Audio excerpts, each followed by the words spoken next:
મિત્રો, વેકેશનની રજાઓમાં ઘરે આવતી દીકરી સાથે બનેલી આ એક સત્ય ઘટના છે. દરેક પરિવાર આ ઘટનાને અંત સુધી જરૂરથી સાંભળજો. સિયા બસ સ્ટેશન પર ઊભી પોતાના બસની રાહ જોઈ રહી હતી. આજે એને થોડું વધારે જ મોડું થઈ ગયું હતું, પણ છતાં એ આજે જ પોતાના ઘરે જવા માટેની આ બસ પકડવા માંગતી હતી. એ અમદાવાદ શહેરમાં રહીને જ પોતાનો અભ્યાસ કરતી હતી, એટલે ઘરથી દૂર એ અહીંયા હોસ્ટેલમાં રહેતી હતી. સાથે પોતાના પરિવારને મદદ મળી રહે એના માટે પાર્ટ ટાઈમ નોકરી પણ કરતી હતી. કોલેજના લેક્ચરો અને નોકરીના દબાણમાંથી કંટાળીને સિયા થોડા દિવસ માટે પોતાના મમ્મી પપ્પા પાસે જવા માગતી હતી. અને એમાં જ હનુમાન જયંતિનો તહેવાર શનિ રવિની રજાઓમાં આવતો હતો, એટલે એને થયું કે આ રજાઓમાં જ એ પોતાના ઘરે જતી આવે. એની નજર ફક્ત બસના રસ્તા પર જ સ્થિર હતી. ચહેરા પર થોડો થાક અને આંખોમાં પોતાના મમ્મી પપ્પાને જોવાની આશા એને વધારે જ ઉત્સુક બનાવતી હતી, કારણ કે છેલ્લા 6-7 મહિનાથી એ પોતાના ઘરે ગઈ ન હતી. ઘણીવાર રાહ જોયા પછી પણ એની બસ આવતી ન હતી, અને એ જ સમયે એના પપ્પાનો ફોન આવ્યો. એટલે સિયાએ પોતાના પપ્પાને આ બાબતમાં કંઈ ન જણાવ્યું, કારણ કે એ તો પોતાના મમ્મી પપ્પાને સરપ્રાઈઝ આપવા માંગતી હતી. એટલે બસ પપ્પા, નોકરી પતાવીને હોસ્ટેલ જાઉં છું એવું કહીને એણે ફોન મૂકી દીધો. આજે એણે નક્કી કરી જ લીધું હતું કે એને ગમે એટલું મોડું થઈ જાય પણ એ પોતાના ગામડે જઈને જ રહેશે. એટલે ઘણીવાર સુધી ઊભી રહ્યા પછી આખરે એને એક બસ મળી ગઈ. પછી તો તે બસમાં બેસીને પોતાના ઘરે જવા માટે નીકળી ગઈ. બારીની પાસે બેસી એ ચહેરા પર સ્મિત કરીને પોતાના ઘરે જવા માટે ખુશ થતી હતી. પવનની લહેરકી જેવી એના ચહેરા પર અથડાતી કે એનો ચહેરો હાસ્યથી ખીલી ઉઠતો અને પોતાના ભૂતકાળમાં એ ખોવાઈ જતી હતી. સિયા સંજયભાઈ અને સુલેખાબેનની એકની એક દીકરી હતી. આ પરિવાર સૌરાષ્ટ્રના એક ગામડામાં રહેતો હતો, અને આ બંને પતિ પત્નીને ભગવાને સંતાનમાં એક દીકરીના આશીર્વાદ આપ્યા હતા. સંજયભાઈ અને સુલેખાબેને ખૂબ લાડકોડથી એની દીકરી સિયાને મોટી કરી હતી. સંજયભાઈ સૌરાષ્ટ્રના એક નાનકડા ગામમાં રહેતા હતા. એમના પરિવારમાં ફક્ત એમના પત્ની સુલેખાબેન જ એમની સાથે રહેતા હતા, કારણ કે પોતે તો નાનપણમાં જ માતા પિતા વગરના થઈ ગયા હતા, અને એના કાકાએ એમને રહેવા માટેનો આશરો આપ્યો હતો. જ્યારે સંજયભાઈ 18 વર્ષના થયા ત્યારે કાકીના કહેવાથી કાકાએ એમને ઘરની બહાર કાઢી મૂક્યા હતા, અને પછી તો એમણે એકલા રહીને જ પોતાની જિંદગી આગળ વધારી હતી. એટલી નાની ઉંમરમાં અથાગ મહેનત કરીને એમણે પોતાનું નાનકડું એવું ઘર બનાવ્યું હતું, અને પછી પોતાના પિતાના મિત્રની દીકરી એટલે કે સુલેખાબેન સાથે લગ્ન કરીને એણે પોતાનું લગ્ન જીવન શરૂ કર્યું હતું. બંને પતિ પત્નીએ એકબીજાને નાનપણથી જ ઓળખતા હતા, એટલે બંને વચ્ચે સમજણ પણ થોડી વધારે જ હતી. એકબીજાની પરિસ્થિતિને ખૂબ સારી રીતે સમજતા હતા અને એક ખુશખુશાલ જિંદગી જીવતા હતા. લગ્નના ઘણા વર્ષો બાદ પણ તેઓને સંતાન પ્રાપ્ત નહોતું થતું, એટલે બંને થોડી ચિંતામાં તો રહ્યા કરતા, પણ અંતે એમની ચિંતાનું નિરાકરણ આવી ગયું અને ભગવાને એમના ઘરે એક નાનકડી દીકરી આપી દીધી. દીકરીના આવવાથી જાણે તો એમનો પરિવાર પૂરો થઈ ગયો હોય એવું એમને લાગતું હતું. સંજયભાઈને તો આમ પણ દીકરીઓ ખૂબ વહાલી હતી, અને એમાં પણ ભગવાને એના જ ઘરે દીકરી નાનકડી એવી આપી દીધી, જેનાથી એ ખૂબ ખુશ હતા. અને આ બંને ક્યારેય દીકરાની આશા રાખી ન હતી. પછી તો ભગવાને ક્યારેય પણ એમને ફરી મા બાપ બનવા માટેનું સુખ ન આપ્યું, એટલે એની આ દીકરી સિયા જ એમની દુનિયા બની ગઈ. સિયા પણ નાનપણથી જ ખૂબ હોશિયાર અને એકદમ શાંત સ્વભાવની હતી. એના મમ્મી જેવી જ એ હર એક વસ્તુ સાથે ભળી જાય એવી હતી. આ પરિવાર એકબીજા સાથે ખૂબ રાજી થઈને રહેતો હતો, અને અચાનક કંઈક એવું બન્યું કે આ પરિવારની પરિસ્થિતિ ખૂબ અઘરી બની ગઈ. સંજયભાઈ તો પોતાના ગામડાની બહાર આવેલા એક કારખાનામાં નોકરી કરતા હતા, અને અચાનક એક દિવસ મશીન ચલાવતી વખતે એમનો પગ મશીનની અંદર આવી ગયો અને પોતે પોતાનો પગ ગુમાવીને બેસી ગયા. પોતે ઘરમાં એકલા હતા, જે બહાર કમાઈને ઘરનું ગુજરાન ચલાવતા હતા. અને આવું બનતા સુલેખાબેન પણ ચિંતામાં આવી ગયા કે હવે એમનું શું થશે. પણ પોતે એટલા મનથી મક્કમ હતા કે તેમણે સંજયભાઈને કહી દીધું કે તમારે ચિંતા કરવાની જરૂર નથી, હું હવે કંઈ પણ કામકાજ કરીને આપણું ઘર ચલાવી લઈશ. કારણ કે પતિએ તો અત્યાર સુધી પોતાનું શરીર ઘસીને પણ પરિવારનું પૂરું પાડ્યું હતું, અને જ્યારે આજે એની આવી હાલત હોય ત્યારે સુલેખાબેનને એની સામે ખોટી ચિંતા વ્યક્ત કરવી યોગ્ય લાગતું ન હતું. એટલે સંજયભાઈને હિંમત આપતા તેઓ આવું કહેવા લાગ્યા. ત્યારે તો એમની દીકરી સિયા પણ 15 વર્ષની જ હતી.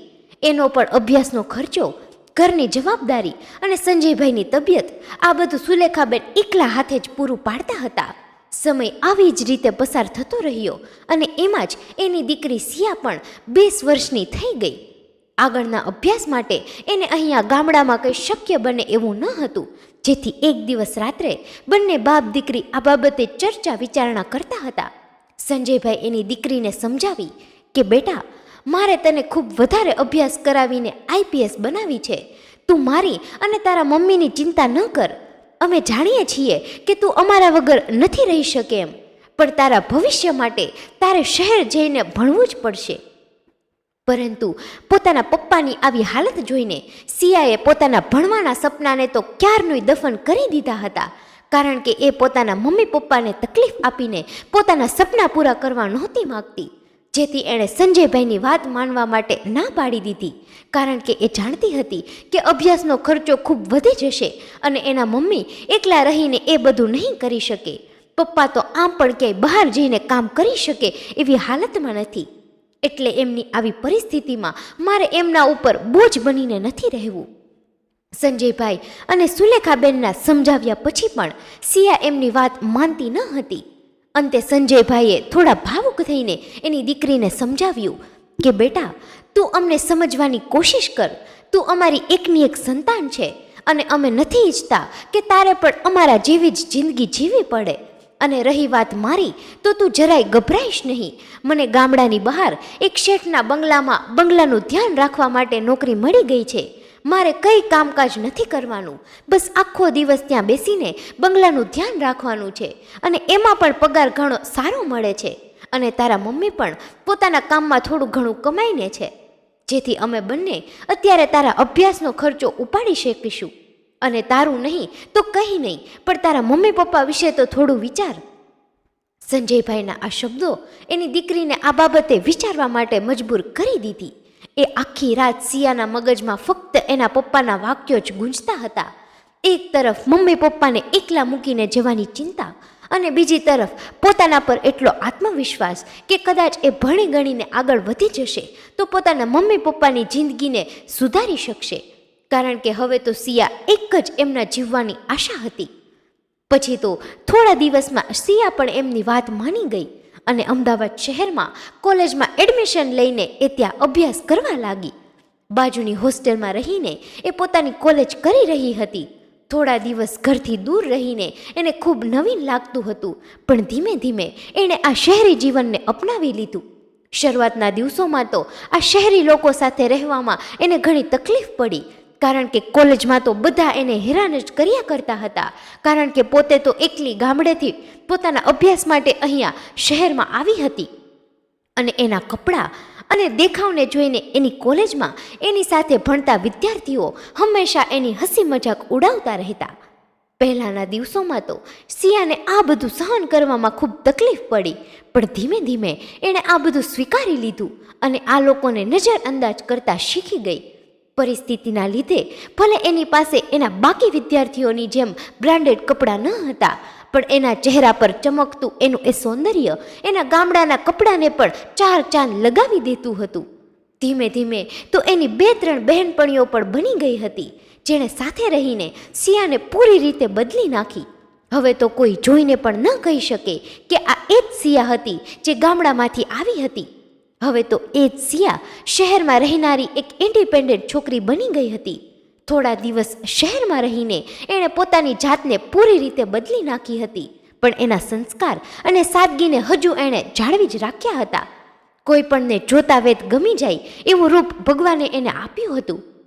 અમદાવાદ શહેરમાં થોડા મહિના રહ્યા બાદ એણે કોલેજ પૂરી થાય પછી પોતાના માટે એક પાર્ટ ટાઈમ નોકરી પણ શોધી લીધી હતી, કારણ કે પોતે શહેરમાં રહીને પણ એના મમ્મી પપ્પાને કંઈક ને કંઈક મદદ કરવા માગતી હતી, જેથી વધારાના સમયમાં આ નોકરી કરીને એ પોતાના હોસ્ટેલનો ખર્ચ જાતે જ ઉપાડી લેતી હતી.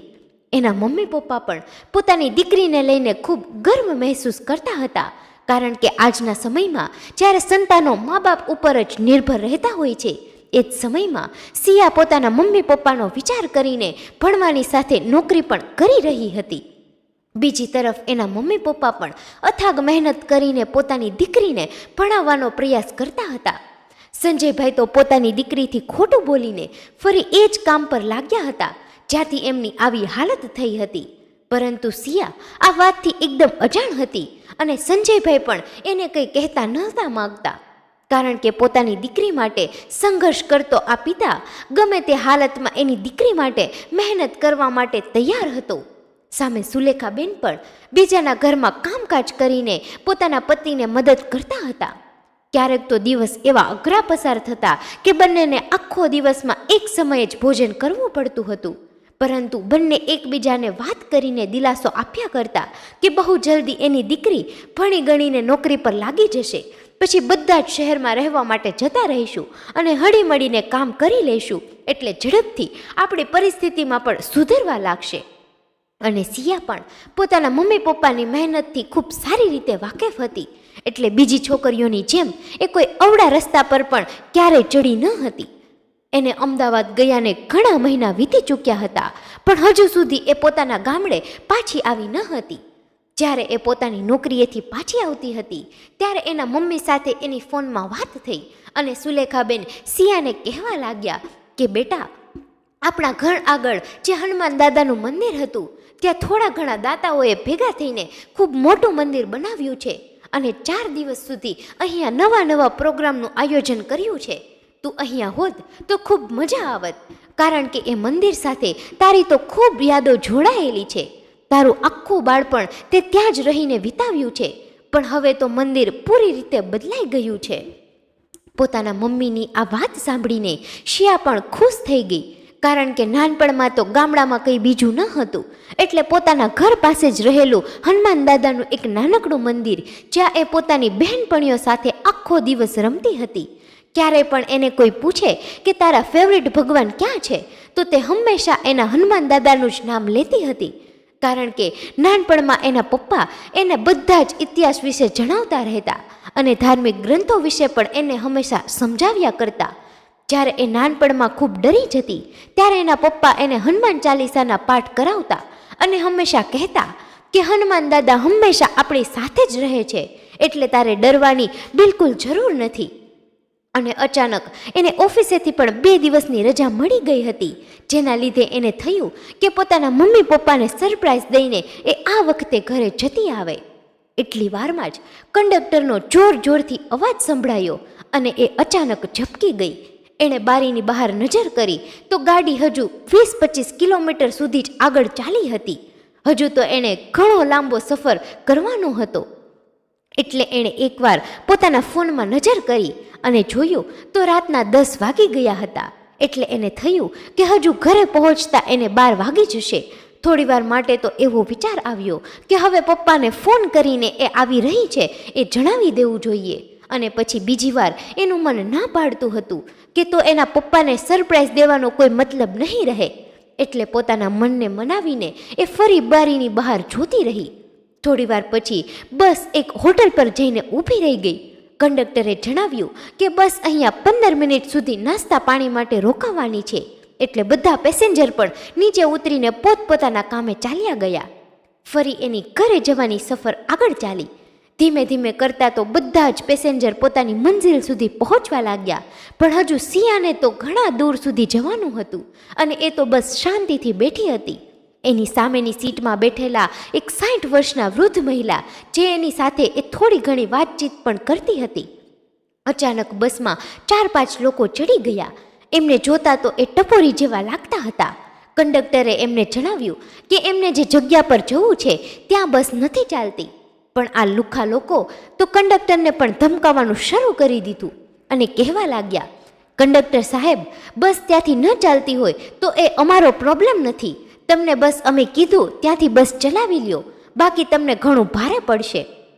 કંડક્ટરે આ લોકોનો ઘણો વિરોધ કર્યો, પણ અંતે એમને જોતા કંડક્ટર પણ થોડો ઘણો ડરી ગયો અને ડ્રાઈવરને કહી એણે એમની કહેલી જગ્યા પરથી ચાલવાનું શરૂ કર્યું. પછી તો આ લોકો બસમાં બેઠા બેઠા જોરથી મજાક મસ્તી અને અપશબ્દો બોલતા હતા.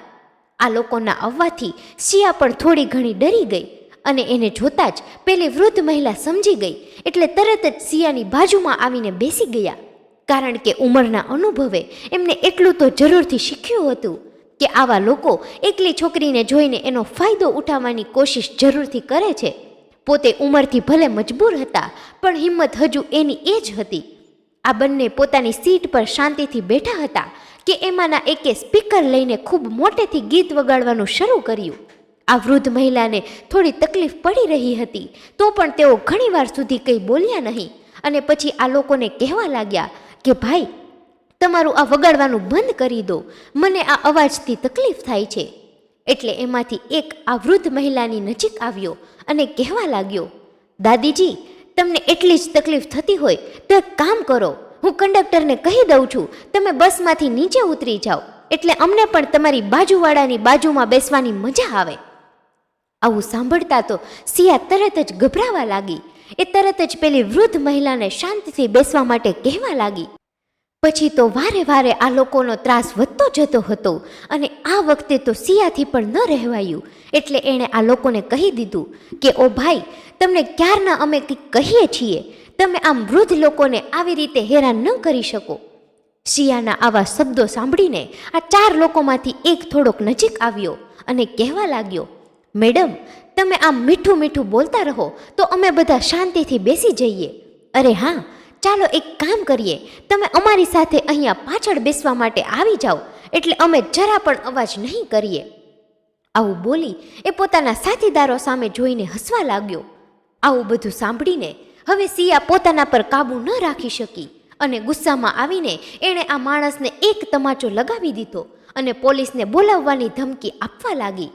સિયાના મોઢેથી આવું સાંભળીને આ બધા લોકોને ખૂબ ગુસ્સો આવી ગયો અને એણે કંડક્ટરને કહ્યું કે અહીંયા જ ગાડી ઊભી રાખી દો. પહેલાં તો કંડક્ટરે એની વાત ન સાંભળી, પછી તો એમાંથી એકે એમને ધમકાવવા લાગ્યો. એટલે કંડક્ટરે ગભરાઈને ડ્રાઈવરને ગાડી ઊભી રાખી દેવા માટે કહી દીધું. આ 4 લોકોમાંથી 2 લોકોએ સિયાને પકડીને બહાર કાઢી. સિયા, મને છોડી દો, મને છોડી દો એવી બૂમો પાડતી રહી. પેલી વૃદ્ધ મહિલા હિંમત કરીને એને આ લોકોથી બચાવવા માટે ગઈ તો એમાંથી એકે આ વૃદ્ધ મહિલાને ધક્કો મારી દીધો, જેનાથી તેઓ નીચે પડી ગયા અને જેવા તેઓ ઊભા થઈ ગયા એટલી વારમાં તો કંડક્ટરે ગભરાઈને બસને પણ આગળ જવા માટે કહી દીધું હતું. એ સૂમસામ રસ્તા પર સિયાની મદદ કરવાવાળું કોઈ પણ ન હતું. એ બસ પોતાને બચાવવા માટેની મદદ બીજા પાસેથી માગતી રહી અને આ લોકોએ એને પકડીને બસની બહાર ઉતારી દીધી. હવે આગળ આ લોકો એની સાથે શું કરવાના હતા એનો એણે ક્યારેય પણ વિચાર નહોતો કર્યો. મિત્રો, આગળની ઘટનામાં શું બન્યું તેની વાત કરીએ તેના પહેલાં જે પણ મિત્રો આપણો રેગ્યુલર વિડીયો નિહાળી રહ્યા છે અને રેગ્યુલર આપણા વિડીયોમાં કમેન્ટ કરી રહ્યા છે તે લોકોના નામ અમે આનંદ સાથે અહીં ઉલ્લેખ કરી રહ્યા છીએ. તે નામ આ પ્રમાણે છે.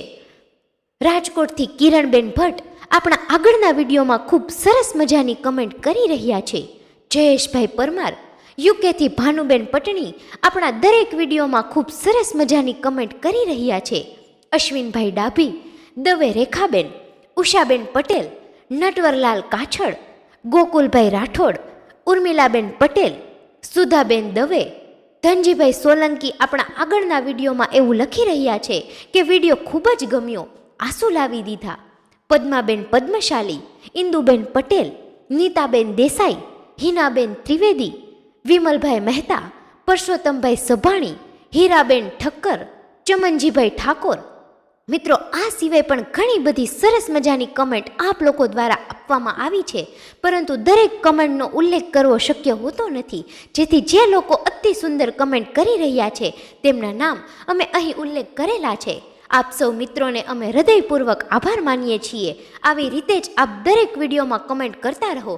અને મિત્રો, ખાસ આપના નામની પાછળ તમે કયા ગામથી કોમેન્ટ કરી રહ્યા છો તે પણ જરૂરથી જણાવજો, જેથી અમે તેનો પણ ઉલ્લેખ કરી શકીએ અને આપની કમેન્ટ વાંચીને આપના સગા વહાલા પણ આપના ઉપર ગર્વ કરી શકે. જેથી મિત્રો, ખાસ દરેક વિડીયોને લાઈક અને કમેન્ટ કરતા રહેવું. અને ચાલો મિત્રો, હવે આગળની કહાનીમાં શું બન્યું તેની વાત કરી લઈએ. બીજી તરફ આ બધી જ વાતથી અજાણ સંજયભાઈ અને સુલેખાબેન તો રાતના સમયે પોતાના ઘર આંગણે બેઠા બેઠા મંદિરની તૈયારીઓ જોઈને પોતાની દીકરીને યાદ કરતા હતા, કારણ કે એની દીકરીની આ મંદિર સાથે ખૂબ લાગણી જોડાયેલી હતી.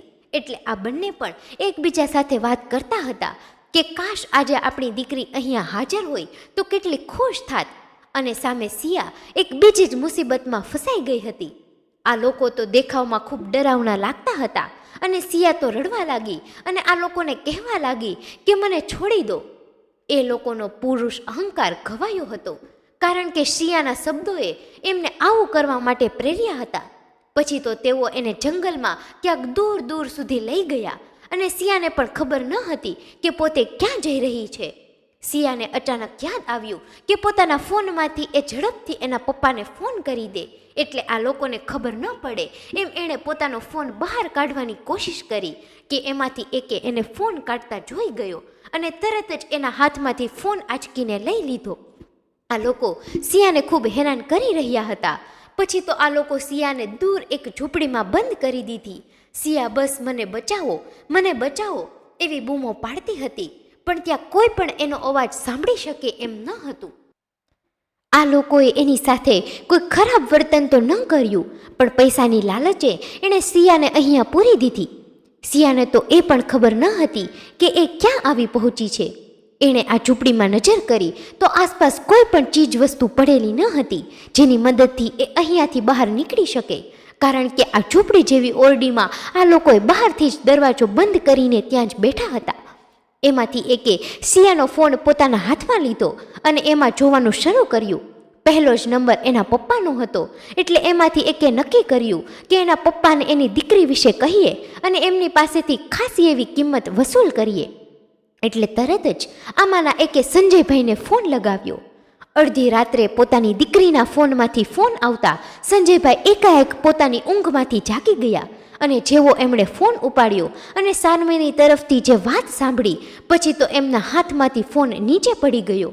એકાએક એમનું આવું વર્તન જોતા સુલેખાબેન પર ઊંઘમાંથી ઉઠી ગયા અને સંજયભાઈને પૂછવા લાગ્યા કે શું થયું છે, અત્યારે કોનો ફોન હતો? સંજયભાઈ ફક્ત એટલું જ બોલી શક્યા કે આપણી સિયા. આટલું સાંભળતા તો સુલેખાબેનના મનમાં પણ અમંગળ વિચાર આવવાના શરૂ થઈ ગયા. પછી સંજયભાઈ એમને વાત કરી કે ખબર નહીં કોઈક ફોનમાં બોલતું હતું, એણે આપણી દીકરીને પોતાની પાસે રાખી છે અને એના બદલામાં 10 લાખ રૂપિયાની માંગણી કરી છે. આ સાંભળતા તો સુલેખાબેનના હોશ ઉડી ગયા, કારણ કે એમની પાસે તો 10,000 રૂપિયાની પણ સગવડ ન હતી. એમાં આ ગરીબ મા બાપ 10 લાખ રૂપિયાની વ્યવસ્થા ક્યાંથી કરે? અને ઉપરથી પોતાની જુવાન દીકરીની ચિંતા એમને અવનવા વિચારોથી ઘેરી લીધા હતા. હવે તો સંજયભાઈ અને સુલેખાબેનનું મન પણ બેચેન થવા લાગ્યું હતું, કારણ કે એક મા બાપને હંમેશા પોતાના સંતાનોની ચિંતા થતી હોય છે. પછી તો પોતાને સંભાળીને સંજયભાઈએ નક્કી કર્યું કે તેઓ અત્યારે જ પોલીસ સ્ટેશને જઈને એની દીકરીના ગુમ થયાની ફરિયાદ કરાવશે. અને એમની પાસે ફક્ત એટલું જ સબૂત છે કે એની દીકરીના ફોનમાંથી એમના પર કોઈકે ફોન કર્યો હતો અને રૂપિયાની માંગણી કરી હતી. રાતના સમયે બંને પતિ પત્ની પોલીસ સ્ટેશન પર જવા માટે નીકળ્યા.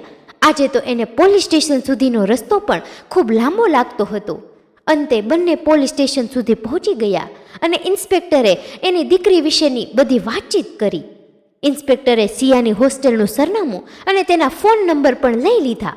રાતનો સમય હતો એટલે હોસ્ટેલ પરથી પણ કોઈ જાણકારી મળી શકે એમ ન હતી, કારણ કે ઘણા ફોન કરવા છતાં પણ કોઈ હોસ્ટેલ પર ફોન ઉપાડતું ન હતું.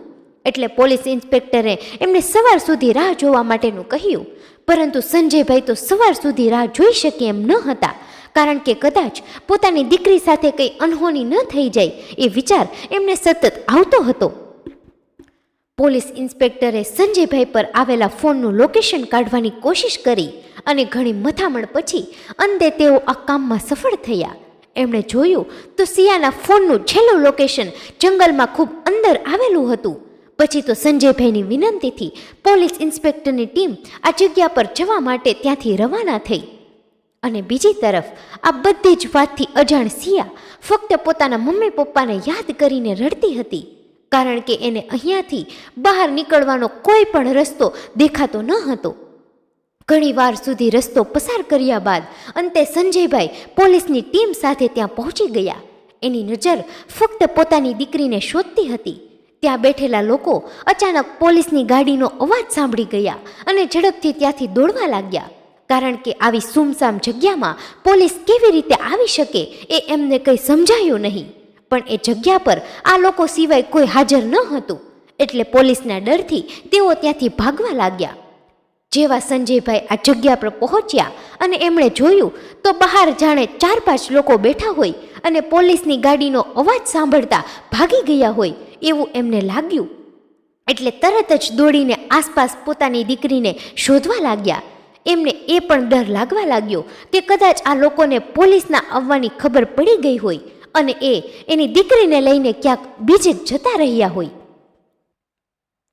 પછી તો જેવી એમની નજર આ ઓરડી પર પડી એટલે તેઓ ઝડપથી દોડીને આ ઓરડીની અંદર ગયા અને અંદર જોતા જ તેઓના ચહેરા પરના બધા જ હાવભાવ બદલાઈ ગયા. અંદર કોઈ હાજર ન હતું. આ જોઈને સંજયભાઈ એકદમ ગભરાઈ ગયા, કારણ કે આ એની દીકરીને શોધવાનો પહેલો અને છેલ્લો રસ્તો હતો અને હવે તો એની દીકરી ક્યાં છે એ પણ એને સમજાતું ન હતું. ફરી એણે પોતાની દીકરીના ફોનમાં ફોન કર્યા, પણ હવે તો ફોન પણ બંધ આવતો હતો. સંજયભાઈ પોતાને રોકી ન શક્યા અને ત્યાં બેઠા બેઠા રડવા લાગ્યા. પોલીસ ઇન્સ્પેક્ટરે એને આશ્વાસન આપતા કહ્યું કે તમે થોડી હિંમત રાખો, અમે પૂરી મહેનત કરીશું કે તમારી દીકરી જલ્દીથી જલ્દી તમને મળી જાય. સંજયભાઈ આ વાત એમની પત્ની સુલેખાબેનને કહી ત્યારે સુલેખાબેન પણ ઘણી ચિંતામાં આવીને રડવા લાગ્યા, કારણ કે જુવાન દીકરી સાથે આ લોકો શું કરશે એ ઉપાધિ એમને સતાવવા લાગી.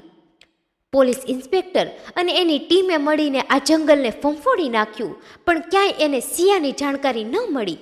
એટલે અંતે એણે સંજયભાઈને અહીંયાથી પાછા ફરવા માટે કહી દીધું. પણ સંજયભાઈ એમની વાત માનવા માટે તૈયાર ન હતા. તેઓ તો હજુ એની દીકરીને ત્યાં જ શોધવા માંગતા હતા. અને એની જ થોડી વાર પછી અચાનક એમના પત્ની સુલેખાબેનનો સંજયભાઈ ઉપર ફોન આવ્યો અને એ રડતા રડતા ફક્ત એટલું જ બોલી શક્યા, આપણી સિયા. આટલું સાંભળતા જ સંજયભાઈ એમને પૂછવા લાગ્યા કે તેઓ શું કહી રહ્યા છે. પણ સુલેખાબેન એટલું જ કહેવા લાગ્યા કે તમે ઝડપથી ઘરે આવો, આપણી સિયા અહીંયા છે. આ સાંભળતા જ સંજયભાઈ તો થોડી વાર માટે વિચારમાં પડી ગયા કે અચાનક એની દીકરી આવી રીતે ઘરે કેમ પહોંચી શકે. પછી તો સંજયભાઈ પોલીસ ઇન્સ્પેક્ટરને જાણ કરી અને બધા એમના ઘરે જવા માટે રવાના થયા. જેવા સંજયભાઈ પોતાની ઘરે પહોંચ્યા અને એની નજર સામે એની દીકરીને જોતા એ તો એને ગળે લાગી ગયા અને સામે સિયા પણ એના પપ્પાને જોઈને જોર જોરથી રડવા લાગી. સંજયભાઈ એને પૂછવા લાગ્યા કે બેટા, તું અહીંયા કેવી રીતે આવી? અને પછી સિયાએ જે વાત કરી એ સાંભળીને તો બધાની આંખો ખુલી રહી ગઈ. સિયાએ એની સાથે બસમાં બનેલી ઘટના એના મમ્મી પપ્પા અને પોલીસ ઇન્સ્પેક્ટરને જણાવી અને પછી એ લોકો એને જ્યાં લઈને ગયા હતા એ બાબતે પણ જાણ કરી. સિયા કહેવા લાગી, પપ્પા, ખબર નહીં મારી સાથે શું થયું. એ ગુંડા જેવા લોકો તો મને જંગલમાં એક ઓરડીમાં પૂરીને રાખી હતી. ઘણીવાર સુધી હું ત્યાં ને ત્યાં જ બેઠી રહી.